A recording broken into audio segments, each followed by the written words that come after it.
Di awalnya pada Undang-Undang Nomor 14 tahun 2025 ya, itu model ujian yang zaman dulu gitu ya, yang lama gitu ya. Nah, sekarang ada transisi terkait dengan PP 19 tahun 2017 pasal 9. Ujian tertulis secara komprehensif mencakup penguasaan yang pertama ada wawasan atau landasan kependidikan ya, kemudian pemahaman terhadap peserta didik, pengembangan kurikulum atau silabus, kemudian perancangan pembelajaran dan evaluasi hasil belajar. Nah, yang kedua ada materi pelajaran secara luas dan mendalam sesuai dengan standar isi mata pelajaran, kelompok mata pelajaran, dan atau program yang diampunya. Dan yang ketiga, konsep-konsep disiplin keilmuan, teknologi, atau seni yang secara konseptual menaungi materi pelajaran, kelompok mata pelajaran, dan atau program yang diampunya. Jadi sekarang namanya itu sudah berubah, Bapak Ibu. Ya, namanya PCK gitu ya. Kalau teman-teman di UNESA nyebutnya si PCX gitu. Nah, PCX kayak motor Honda gitu ya. Jadi PCK adalah eh, kepanjangan atau kependekan dari pedagogical content knowledge. Oke, lanjut. Oke, Permendikbud Ristek nomor 19 tahun 2024 tentang PPG, ya, ada tiga, ya, PPG bertujuan untuk pemenuhan kompetensi pedagogik, kepribadian, sosial, dan profesional. Kemudian pesertanya ada calon guru atau prajab dan guru tertentu atau yang disebut daljab. Tapi sekarang kita menyebutnya bagi Bapak Ibu yang mengikuti PPG Daljab dengan PPG guru tertentu ya dan Prajab sebagai PPG calon guru.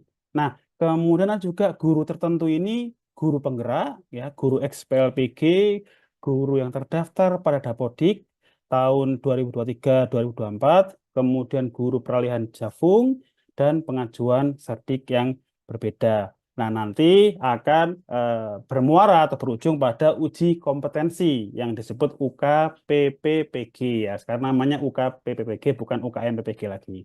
Dan nanti ada ujian tulis ya yang di dalamnya ada SJT, ada PCK, ada uraian dan uji kinerja.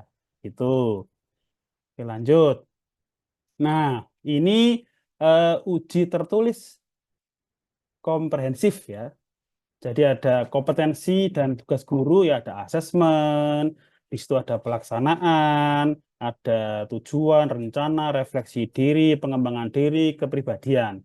Nah, di situ nanti ada kompetensi kepribadian sosial, pedagogik dan profesional serta uraian. Nah, uraian ini berupa studi kasus yang reflektif. Nah, untuk ujiannya nanti itu ada 50 soal gitu ya. 50 soal, SJT-nya 15 soal, kemudian PCK-nya 35 soal dengan waktu yang diberikan 150 menit gitu. Oke. Nah, ini untuk proses penilaiannya. Nah, penilai itu terdiri dari satu orang dosen dan satu orang guru pamong.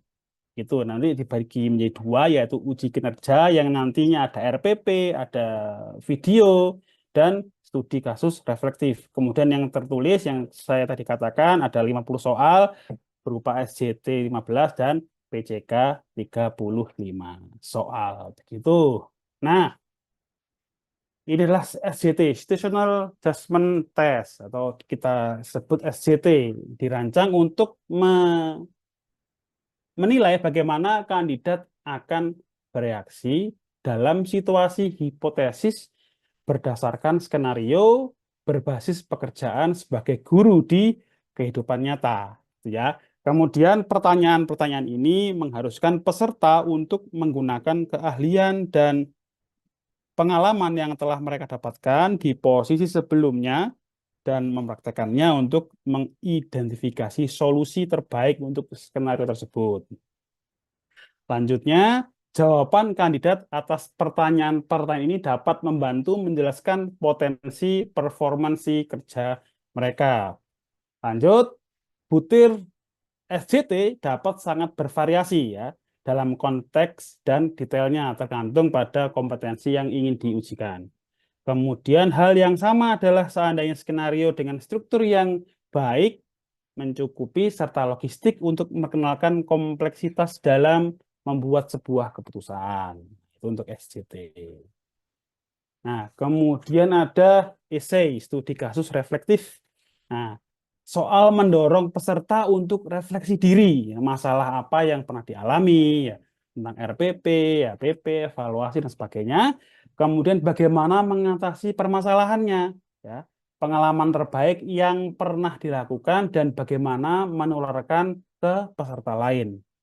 Kemudian si peserta ini langsung mengetikkan jawabannya, ya. Nah, ada rubriknya 1 sampai 10 untuk penilaiannya. Nah, butir soal tidak dihafal, tetapi secara spontan bisa dijawab oleh peserta, gitu. Ya, jadi ya umumnya soal-soal terkait kasus begitu, mungkin Bapak Ibu sudah pernah menjumpai, ya. Jadi terkait dengan refleksi diri Bapak Ibu semuanya, ya, terkait dengan kegiatan sehari-hari gitu ya dalam menyelesaikan permasalahan-permasalahan yang terjadi. Itu. Oke, sekarang terkait dengan ujian secara daring berbasis domisili. Nah, ini yang seru ya, yang seru menurut saya dan teman-teman semua ya di panitia di UNESA begitu. Jadi inilah yang paling seru di mana peserta ya akan melaksanakan ujian secara online atau daring berbasis domisili. Jadi berasal apa ya? Bapak Ibu semuanya bisa melakukan ujian dari mana saja. Boleh dari rumah, boleh dari sekolah, boleh dari tempat-tempat lain. Tadi Pak Jul juga sudah menyebutkan ada yang sampai menyewa kafe gitu ya untuk mereka ujian. Kemudian ada yang menyewa kamar hotel untuk mereka ujian. Mengapa kok mereka sampai seperti itu? Karena ya ada jaminan untuk listrik, biasanya listrik, kemudian internet, karena memang internet itu nomor satu dan listrik nomor satu, ya. Jadi itu dua hal tersebut tuh harus benar-benar di di di apa ya, dijaga konsistensinya. Internet harus baik, listrik juga harus baik. Karena kalau internetnya baik, kemudian listriknya tiba-tiba padam begitu, jadi ya sia-sia gitu. Atau mungkin listriknya oke tapi internetnya kurang bagus ya. Karena banyak sekali pengalaman-pengalaman yang lain itu ternyata teman-teman yang melakukan ujian itu memang apa ya, istilah kalau kalau bahasa Jawa itu membelani gitu ya. Membelani sampai ke atas bukit ya atau di tanah lapang, ada yang di daerah komplek pemakaman karena ternyata di desa mereka, tempat tinggal mereka, akses internet dan listrik itu paling bagus ada di pendopo pemakaman desa. Jadi mereka ada yang ke situ, begitu ya. Oke. Jadi eh, uji kompetensi peserta PPG guru tertentu adalah uji kompetensi yang diselenggarakan secara serentak dalam jaringan atau daring online berbasis domisili untuk mengukur capaian pembelajaran PPG. Nah, ujian berbasis domisili adalah ujian yang dilakukan secara online dengan peserta berada di tempat tinggal masing-masing atau tempat yang dipilih oleh mahasiswa dengan pertimbangan akses internet. Tuh. Oke, lah ini yang salah satu peserta ujian pada saat itu yaitu beliau memilih tempat di atas bukit. Nah, begini. Jadi selama waktu ujian itu beliau melakukan ujian di tanah lapang seperti ini ya karena dengan alasan tertentu. Alasannya adalah di situ akses internet sangat bagus sekali. Gitu. Sinyalnya sangat bagus sekali karena eh, mungkin beberapa teman-teman ada yang tempat tinggalnya memiliki akses internet yang baik, listrik yang baik, tapi kan ada teman-teman lain yang akses internet maupun listriknya juga tidak terlalu bagus gitu. Sehingga mereka semua mengambil opsi untuk melakukan hal-hal tersebut. Gitu. Oke. Ujian berbasis domisili. Yang pertama, sangat bergantung pada jaringan internet, gitu ya. Kemudian eh, memiliki potensi kecurangan-kecurangan karena ujiannya tidak pada satu tempat yang bersamaan begitu seperti pada umumnya ujian, ya, karena ya tadi itu, karena memang berbasis domisili dan peran pengawas di sini sangat sangat penting, gitu ya. Nah, ini ada catatan best practice pengawas. Di pengawas saya jadi begini. Nanti Bapak Ibu semuanya ketika melakukan ujian menggunakan perangkat laptop gitu ya. Kemudian harus ada HP untuk aplikasi Zoom ya. Kemudian juga standby WA kalau misalkan ada apa-apa pengawasnya telepon ke Bapak Ibu. Nah, begitu. Atau mungkin kalau misalkan berbicara di Zoom ya atau mungkin menuliskan message di Zoom, di chat Zoom itu mengganggu peserta lainnya sehingga biasanya pengawas akan eh, menelpon secara pribadi ke Bapak Ibu jika ada permasalahan, gitu ya. Oke, ini sama ya, pengawasan membutuhkan aplikasi secara serentak ya karena dilaksanakan bersama-sama pada waktu juga menggunakan HP gitu ya untuk pengawasannya gitu. Oke. Nah, ini mungkin saya tunjukkan ya ketika pengawas yang nanti akan mengawasi Bapak Ibu ketika ujian ya. Jadi biasanya pengawas itu akan menggunakan 2 sampai 3 maupun ada yang 4 perangkat ya. Jadi satu khusus untuk Zoom yang mana sebagai media pengawasan ketika ujian sehingga si pengawas itu bisa mengawasi 15 sampai 20 peserta dalam satu room itu sehingga bisa mengawasi dengan lancar ya. Kemudian juga ada eh, laptop lagi atau mungkin HP lagi untuk kontak menghubungi Bapak Ibu atau mungkin dengan WA dan sebagainya gitu ya. Oke. Nah, ini sama hal tadi. Jadi pengawas ya ini tampak di gambar yang sebelah kanan ibu pengawasnya menggunakan lebih dari 3 perangkat. Ada dua PC, ada satu laptop, dan ada satu HP begitu. Dan memang seperti itu biasanya sehingga betul-betul diawasi dengan betul, dengan benar gitu ya. Apapun gerak-gerik Bapak Ibu akan diawasi. Terlihat sekali nanti ya. Kemudian, nah ini juga, nah ini seperti ini nanti modelnya ketika Bapak Ibu ujian, di sampingnya ada HP, di mana HP itu akan dibuka Zoom sehingga bisa melihat ya, pengawas bisa memonitor, bisa melihat ketika Bapak Ibu melakukan ujian. Gitu. Nah, ini ada gambar seorang peserta yang sedang santai gitu ya, dalam posisi santai mengerjakannya karena memang dalam waktu yang sekian lama, kalau misalnya kita duduk di kursi saja lah, nggak masalah ya, agak nyaman begitu. Tapi ketika ketika di lokasi itu tidak ada kursi, maka otomatis akan duduk di bawah seperti ini. Kemudian akan ada mejanya. Yang penting intinya adalah yang penting Bapak Ibu semuanya nyaman dalam mengerjakan pekerjaan, begitu. Karena apa ya? Karena selama itu waktunya, kalau kalau kita nggak nyaman duduknya, nggak nyaman posisinya juga pasti mengurangi konsentrasi Bapak Ibu semua dalam mengerjakan ujian nantinya. Sehingga nanti pasti nanti eh, pengawas-pengawas akan memberikan arahan bahwa silakan Bapak Ibu eh, mengambil posisi yang paling nyaman. Kalau nggak mau duduk di kursi, monggo silakan kursinya ya seperti apa yang nyaman. Kalau misalnya duduk di bawah, misalnya harus pakai bantal dan sebagainya ya, itu akan diberikan arahan oleh pengawas sehingga Bapak Ibu akan menyelesaikan pekerjaan dengan nyaman, kemudian bisa menyelesaikan pekerjaan ujian ujian sampai selesai gitu.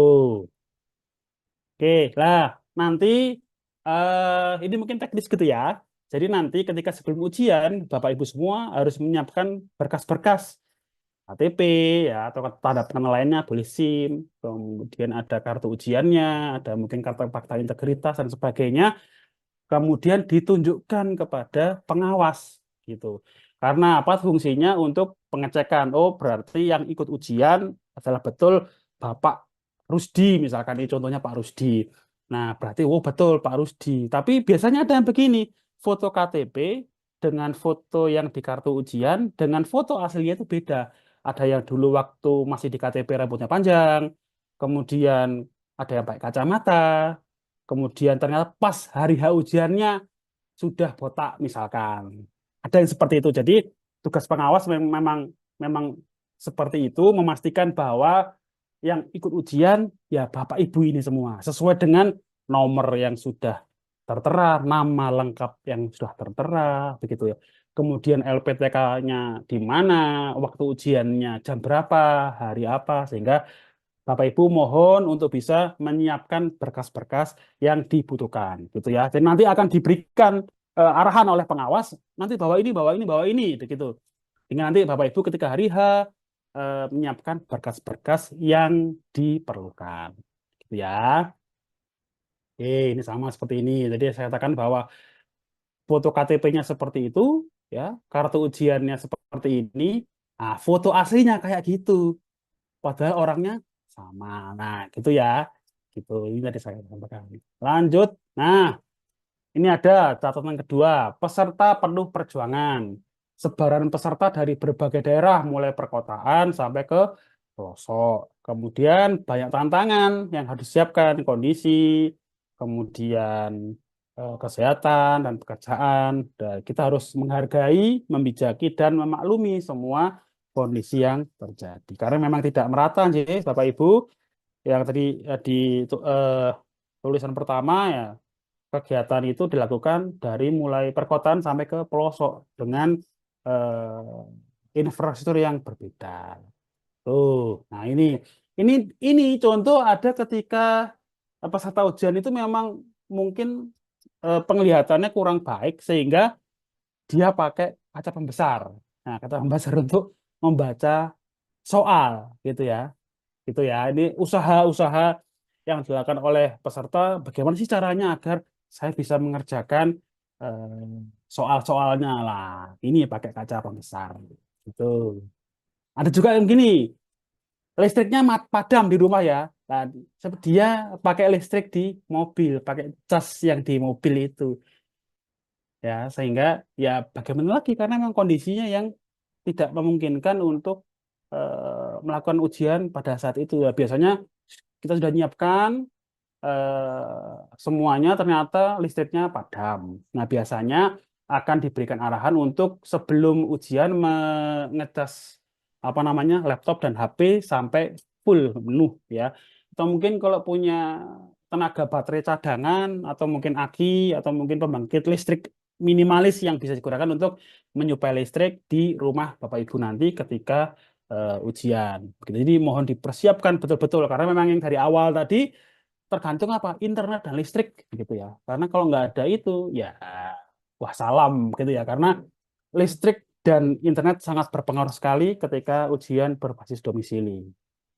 Nah, ini juga ada ujian sambil ngomong dan menyusui karena diperbolehkan begitu oleh pengawas ketika ada ibu yang sedang menyusui ketika mengikuti ujian diperbolehkan untuk menyusui, tapi ada aturan tertentu terkait dengan itu. Nanti itu tergantung dari pengawas yang mengawas, begitu. Oke, lain juga ada persiapan ujian dengan menyediakan aki lah ini yang tadi saya katakan untuk supaya listriknya pakai aki gitu ya. Karena memang mungkin di tempat mereka listriknya tidak terlalu baik atau mungkin ada jam-jam tertentu karena dulu ada dari daerah mana saya lupa. Itu ternyata suplai listrik itu berhenti pada jam 3 sore. Jadi desanya itu kalau udah jam 3 sore ke atas sudah gelap gulita gitu karena listriknya berbagi ya, berbagi begitu. Nah, solusinya adalah mereka menyediakan perangkat-perangkat lain untuk menyuplai listrik mereka. Gitu. Nah, ada juga yang seperti ini ya. Jadi, nah saya kurang tahu ini hujan atau mungkin panas atau bagaimana, tapi beliau ini mengerjakan ujian dengan pegang payung. Kalau cuma 10 menit nggak apa-apa ya. Tapi kalau sampai sejam 2 jam kan ya agak repot juga. Jadi sehingga bagaimana caranya agar kita bisa nyaman dalam melakukan ujian, entah mau buat tenda atau mau buat apa. Kalau misalkan harus di luar rumah seperti ini, mohon dipersiapkan. Oke. Nah, ini juga satu lagi. Ini adalah kasus yang sering terjadi gitu ya. Jadi mungkin lelah sebelum sebelum ujian mempersiapkan ini itu belajar sebagainya, ternyata pas hari H ujian tertidur. Ada ini Bapak Ibu. Jadi dulu ada yang ujian setengah jam setelah, ya 30 menit setelah ujian dimulai, dia tertidur. Bukan tidur ya, tertidur, nggak sengaja tidur. Tertidur lama sampai hampir berapa ya? Berapa berapa jam ya? Bukan menit ya, jam ya. Jadi kalau nggak salah 30 menit sebelum ujian selesai dia bangun. Dia bangun. Baru sudah diperingati oleh pengawas, ditelepon oleh pengawas, tapi mungkin nggak kedengaran sehingga ya sudah tertidur. Akhirnya 30 menit sebelum ujian beliau terbangun dan harus menyelesaikan pekerjaannya. Ya, jadi saya mohon Bapak Ibu jaga kesehatan, jaga makanan dan minuman untuk apa namanya mempersiapkan ujian. Jadi pas ujian itu kita betul-betul siap, betul-betul sehat, ya. Jangan sampai kelelahan, ya. Jangan sampai terjadi hal-hal yang lain. Begitu. Oke, kemudian ada catatan ketiga, peserta retaker ya, sudah berpengalaman. Kemudian mungkin sebagian akan berusaha dengan berbagai cara, ya. Ada kewaspadaan pengawas perlu ditingkatkan. Ini ada contohnya banyak sekali, ya. Ketika pelaksanaan ujian, peserta itu eh, bersuara ya atau mengeluarkan suara secara keras gitu sehingga mengganggu ya, mengganggu teman-teman lainnya karena dalam satu room Zoom itu ada sekitar 15 sampai 20 orang kalau tidak salah. Gitu, J.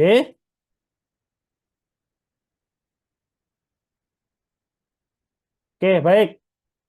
Mungkin sampai di situ dulu materi dari saya. Saya kembalikan ke Pak Dani sebagai MC. Terima kasih Pak Dani, monggo. J, wah ini menarik ini. Terima kasih Pak Ronggo. Jadi Bapak Ibu ini menggarisbawahi yang disampaikan Pak Ronggo itu tadi contoh-contoh peserta, J. Jadi Bapak Ibu kalau apa sinyal sekali lagi domisili itu bukan berarti di rumah, J. Domisili itu bukan berarti di rumah sendiri gitu bukan.